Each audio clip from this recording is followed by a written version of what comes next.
Los Angeles was shaken this week as 2,000 National Guard troops ordered by President Trump rolled into the city.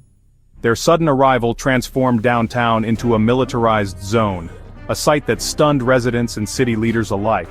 The deployment followed days of massive protests against recent ICE operations, which had blocked key roads and sparked clashes near federal buildings. The White House bypassed local authorities, invoking federal power and leaving Angelenos questioning the future of protest and civil liberties. Troops now patrol intersections and federal buildings, their presence a stark reminder of the government's reach. For many it feels like an occupation, raising urgent questions about the balance of power and the right to dissent.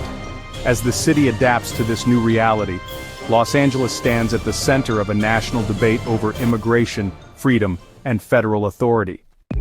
To understand the unrest, you have to understand ICE, Immigration and Customs Enforcement. Created after 9/11, ICE enforces immigration laws, often through aggressive raids that have long divided the country. Supporters see ICE as vital for security, but critics say its tactics tear families apart and spread fear in immigrant communities. The latest protests erupted after a series of sweeping unannounced ICE raids across Southern California, leading to hundreds of arrests.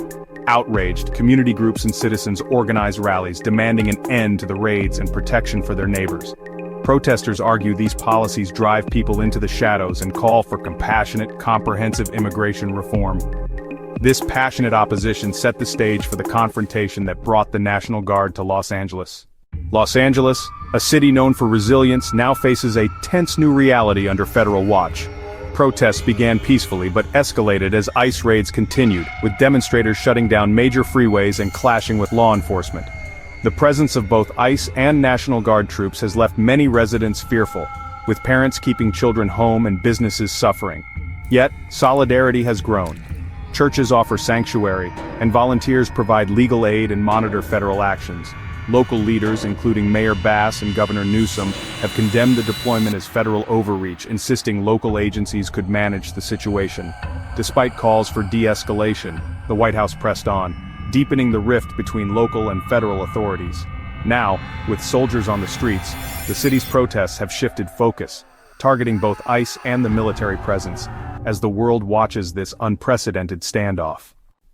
The White House frames the National Guard deployment as a matter of law and order, citing images of chaos and blocked freeways as proof of lost control. Officials claim the Guard is there to protect federal buildings and personnel, citing intelligence of potential threats. The administration's narrative emphasizes disorder, downplaying the largely peaceful protests and the fact that local law enforcement never requested help.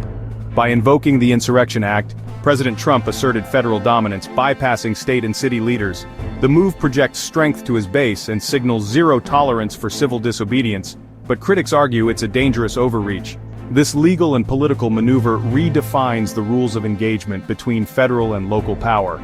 The deployment is now a symbol, deterring protest in other cities and raising questions about the future of dissent in America.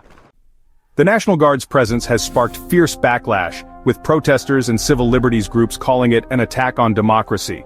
For many, the troops represent not peacekeeping, but an occupying force sent to silence legitimate dissent. Legal experts challenge the use of the Insurrection Act, warning it sets a precedent for future presidents to use military force against political opposition. The standoff in Los Angeles has become a symbol of deep national divides over immigration, federal power, and the right to protest. Local officials demand troop withdrawal and dialogue, but the federal government stands firm, insisting the military is essential for order. The outcome here will shape the future of protest, policing, and federal authority across the country.